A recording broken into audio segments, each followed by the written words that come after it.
Now this one may be a little bit too noisy to do a video on because of the engine. And here we got one of these front loader by Case. They had to do a leaking evaporator inside.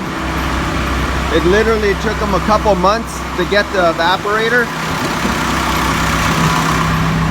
This thing has been sitting because it gets so hot in here, the driver couldn't use it just because of the evaporator they could not get.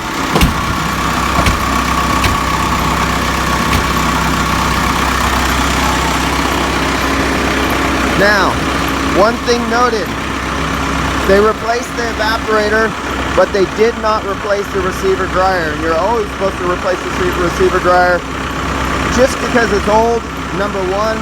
Number two, the evaporator was removed for several months, so you know they got atmosphere inside there with moisture.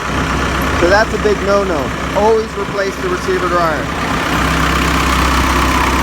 Alright guys, I gotta get out of here because this noise is killing me and the diesel smell is starting to get really thick in this garage. Alright, catch you guys later.